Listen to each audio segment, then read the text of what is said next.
The puzzle table is a regular dining room table with a removable top that conceals a space that you can build puzzles in.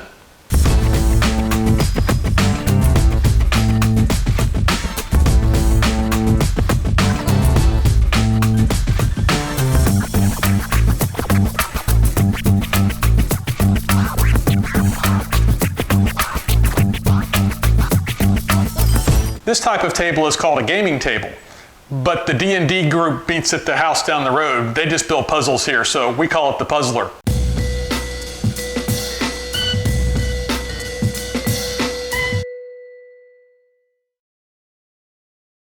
We had a problem that was becoming serious.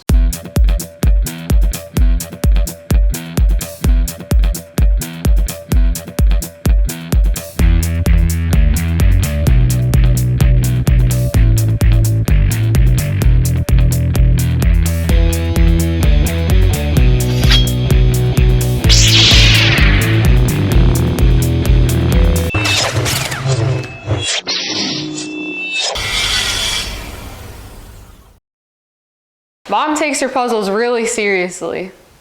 Starting right then, our team of scientists worked day and night, diligently attempting to solve the puzzle problem. And finally, they came up with a solution! A table for pizza and puzzles at the same time. Genius idea, really great work. So we began work on what became known as the Puzzler. Initial work was cutting out a large 3/4 inch plywood sheet that would serve as the surface of the puzzle table. We put pocket screws in all around. This big piece of heavy plywood was far too large for us to use on the K4 Craig jig we usually use. So here you see us using our clamped on Craig jigs that do the job just as well. They just slip a little bit if you're not careful. 4-inch wide strips of oak were cut to make the side pieces of the table. We doubled up on the strips on each side to give the edges strength because it's a puzzle table. People will be leaning on the edges. We drilled holes in the double edge for screws that will be used to attach the tabletop later. Then we used those pocket holes we drilled earlier to attach the sides. Pocket screws rock. Next came the table legs. We set our saw stop at 29 inches, which is a fairly standard length for table legs, and then we cut off 3x3 inch stock pieces of red oak that we got at the hardware store. These table legs would have to mount to something later, so 3-inch tall sections were cut out to serve as the four corners of the table that the table legs would screw into. Check out this high-tech jig I made out of a couple pieces of 2x4. It allows me to cut the corner off of the corner piece that we're going to put the screw in to hold the leg in. It'll all make sense later. I'm just really excited about this jig. It worked beautifully, and I kept all of my fingers. That corner piece we just cut is going to use a 3/8 inch bolt to hold the leg on. And here I am drilling that hole. Remember how I said this would all make sense? Well, here it is making sense. That corner piece is glued in place, and it will be the anchor for the table leg bolt. Speaking of bolts, here's the 3/8 inch bolt we're going to use. We'll use 4 of these, but we don't need the head, so we're going to cut that off with our special blade and throw a lot of sparks because, hey, that's fun. Each of the 4 table legs has a 3/8 inch hole already bored in it. We're just going to drop the bolt in with some epoxy so it'll be permanently mounted there. This would have gone better if I tilted it on its corner, but I didn't think about that until I was using the epoxy, and then it was too late, so I just went with what I had. But it all worked out in the end. We ended up with 4 removable table legs that can be removed from the table with a single bolt on each leg. Next up is the beginning of the frame that will go around the removable panels. Now you can see why we use double thickness wood. They're really the only support this frame has. And they have to be strong because this is the part of the table that people are going to lean on. So the frame pieces are glued on the top and screwed from the bottom to make them super strong. Now you can see how the table legs are attached. The bolt goes into the anchor and a single bolt is dropped in place and you're good to go. That leg's not going anywhere.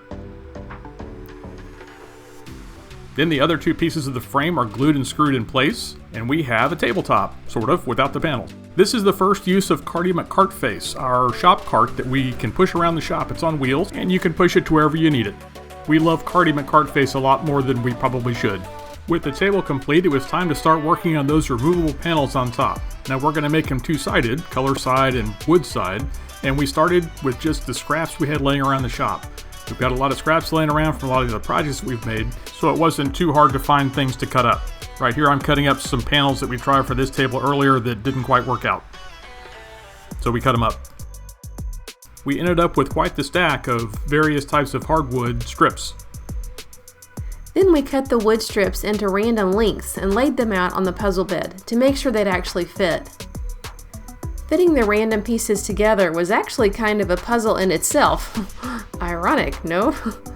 There were lots of possible combinations, but they all had to fit together in the space allotted. We trimmed a lot of pieces to make it fit, and it looks great.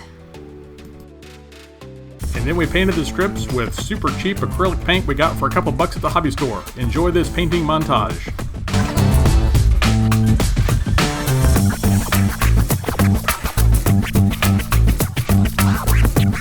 After the strips were painted, we glued them together, and then we sanded off the back, which was really nasty with glue and paint and everything else. But the sander did its job, and they cleaned up really well. Then we stained them to make the wood side look like wood. This was going to be the grown-up side, the side that we put up when real adults come over to the house. But in practice, it turns out real adults don't normally come to our house, so the other side is the default side. But that's not a problem. The wood side is there if you need it. We painted the edges black, and that works out pretty well with this setup. And then we applied polyurethane. The color side has gloss polyurethane, and the wooden colored side has matte polyurethane. These panels turned out pretty great, didn't they? It's almost like we've built something like this before. Well, actually we have. The original design for the puzzler was to have 3 panels across the top that could be pulled off instead of the 5 that we built. Well, this is one of the 3, here's another one, and the third one has been turned into a table.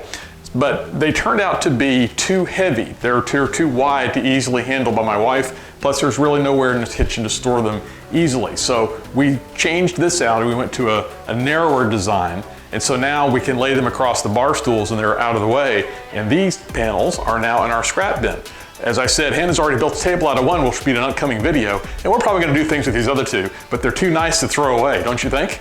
The last piece was a lever that would lift the edge of one edge panel so we could lift it out and change the panels. Otherwise, the panels couldn't get out.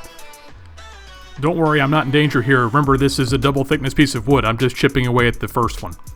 A much smaller hole is drilled in the outer panel for the mechanism to fit.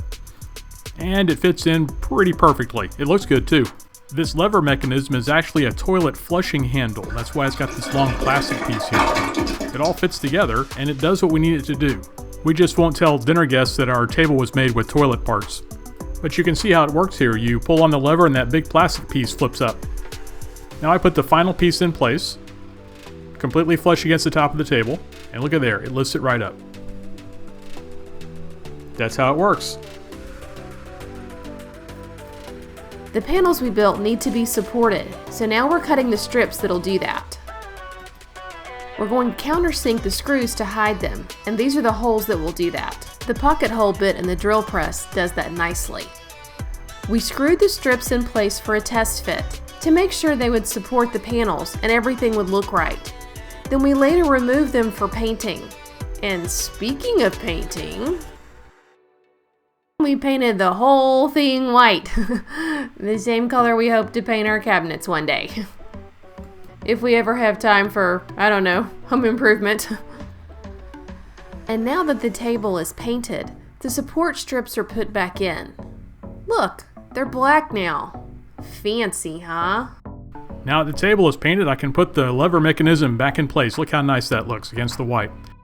I added a more attractive black box around that piece of plastic that lifts, but otherwise this is the same lever mechanism. It clips together and lifts exactly the same way. So I got the crank installed and put a panel on it, and the first time I lifted it, it broke. After having worked fine 12 times in testing, it broke on the 13th try. The break is in the plastic piece inside the neck of the crank, so it's never gonna be able to lift the panel. So this is gone. Now I can get another one, but if this can't handle the load, then this is a dead end developmentally. it's not going to work. Now, normally I'd be upset about this because I've finished the table. All this work is done. It's painted. All the holes are drilled, and now I'm going to tear it all out. But I don't care in this case because we have a secret door. The secret door replaced the original door on the laundry room. So now, one room is hidden behind this awesome door. But we kept the old door up here in the attic in case we ever move away and need to replace the secret door with a regular door.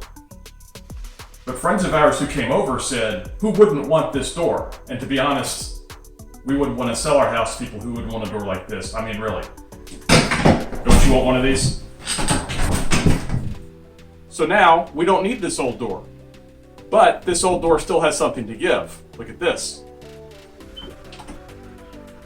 It has an all-metal latch. And that changes everything.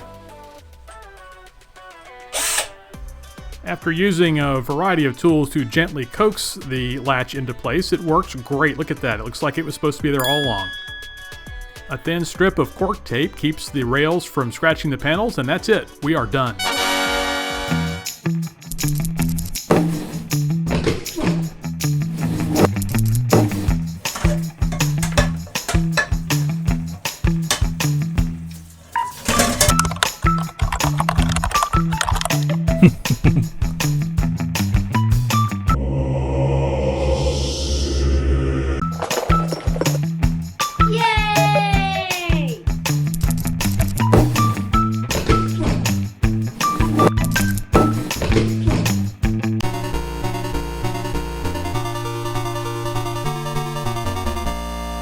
Oh, what's that? A tiara on my head? Man, where'd I get that? Probably the emergency tiara holder that's sitting right over there in real life. But you can watch that video now. You can click wherever we put the thing. I think it's over there, but it could be over here. I mix up my left and right sometimes. But anyways, that's a wrap on the puzzle table. Thank you. It's over.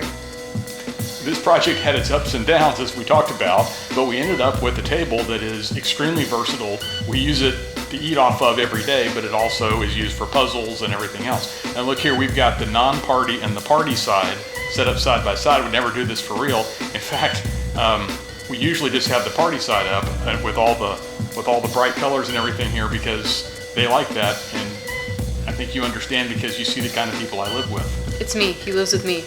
So anyway, that's it for the puzzle table. It was a fun build. You should build something like this because it gives you two tables in your dining room in place of one.